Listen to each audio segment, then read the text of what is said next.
원래는 걸어서 세계 속으로인데 저는 참 그 프로그램 좋아했는데 저희는 앉아서 세계 속으로 여행을 떠나보겠습니다.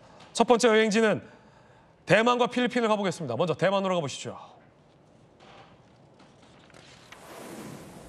대만의 전통놀이 코치가 공연차 중국에 방문했다가 중국 정보요원에 포섭돼 간첩 활동을 한 사실이 드러나 충격을 주고 있습니다. 그는 3명의 공범들과 함께했는데 그중 한 명이 대만의 유명 여배우이자 가수인 탑 여배우 거슈야오의 친동생으로 밝혀져 대만 주민들 충격받고 있어요. 그녀의 동생은 차명 계좌를 제공하고 적극적으로 간첩 활동에 협력을 했다고 합니다. 현재 이 여배우는요, 모든 걸 당국에 맡기겠다라는 입장을 밝혔다고 합니다. 자, 이번에 필리핀으로 가봅니다. 여기에도 중국 간첩이 논란이 일고 있어요. 필리핀 북부 타클라크주의 반반시의 시장인 앨리스고 필리핀인으로 국적 세탁하고 간첩 활동해왔다는 사실이 밝혀졌어요. 마닐라 지방법원에 따르면 그녀는 필리핀인이 아닌 알고 봤더니 중국인이었어요. 중국에서 태어난 중국인. 법정에서 필리핀인 아버지 어머니 밑에서 태어난 사생아라고 주장했지만 법원 역시 그가 실제 필리핀인의 신분을 도용한 중국인으로 판명했습니다.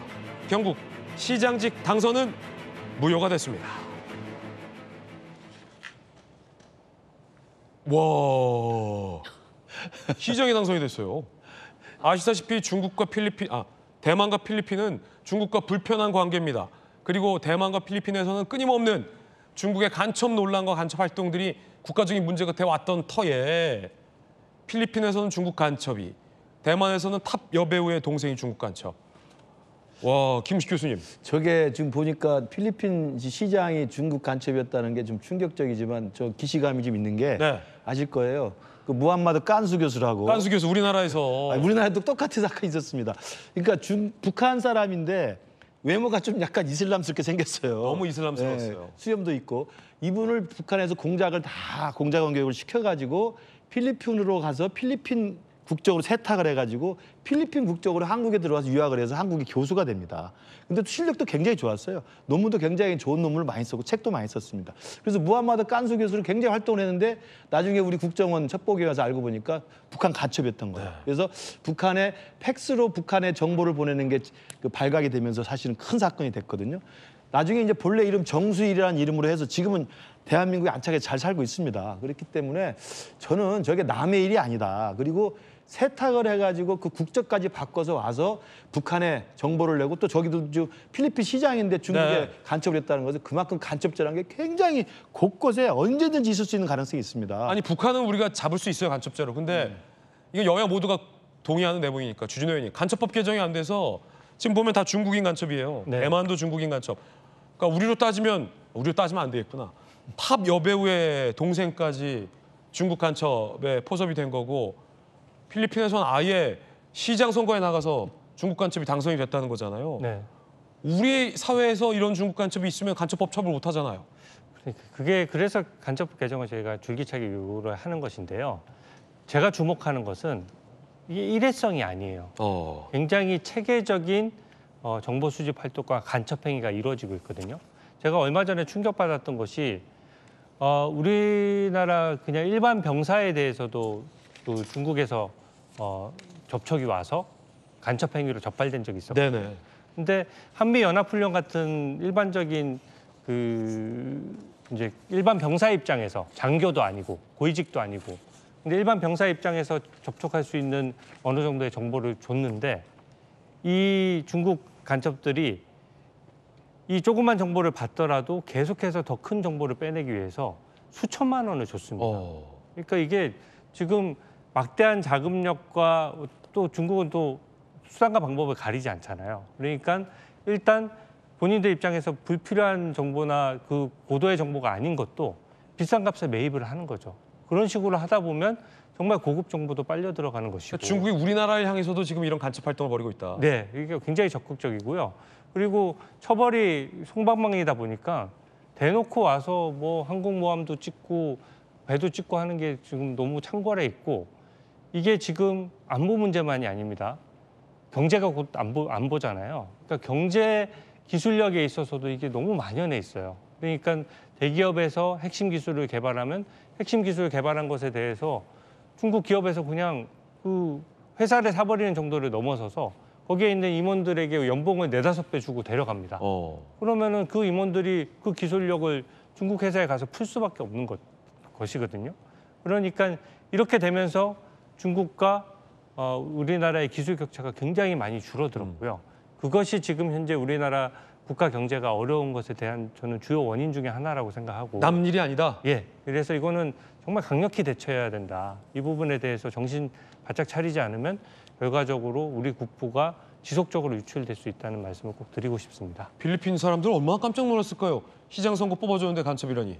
그러니까 배우 동생이 간첩 대만도 활동했다는 그렇고. 것보다 오히려 시장인데 알고 보니 중국인이었고 국적도 세탁하고 굉장히 충격적이었을 것 같아요. 그런데 시장에 당선될 정도로 그게 가능했다는 거. 네. 필리핀에서 그것도 놀라운 사실인데 그래서 간첩법 말씀하셨습니다마는 민주당 내에서도 간첩법 개정하자 그리고 적국의 범위를 외국으로까지 확대하자 이렇게 얘기를 하고 있으니까 저는 뭐 여야가 합의해서 처리할 수 있을 거라고 생각합니다.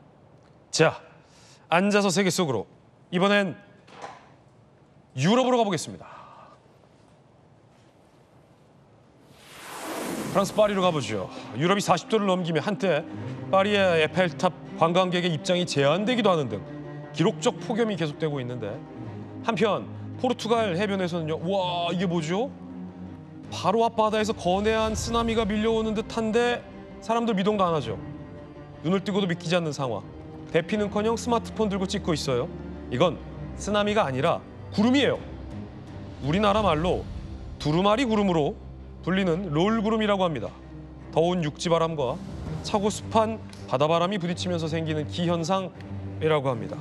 쓰나미의 모습을 하고 있지만 실제로 물리적인 피해는 입히지 않는다고 합니다.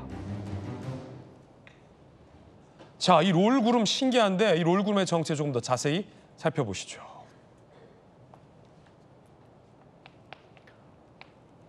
자, 이 롤구름 포르투갈 북부와 중부 해안에서 관측이 되고 있고 최근 포르투갈의 최고 기온이 46.6도. 우와. 그러니까 대기가 불안정해요. 그래서 차가운 육지의 공기와 이 해안가의 공기가 만나서 이른바 이제 구름이 만들어지는 거예요. 저기서. 신기한 기현상입니다.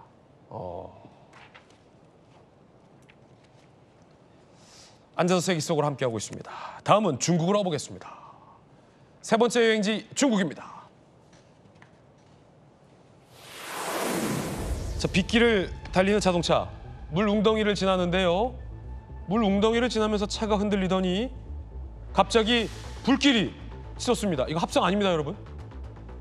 자, 이렇게요. 운전자가 불을 꺼보려 하지만 불길이 손쓸 틈 없이 빠르게 번지면서 자, 이렇게요.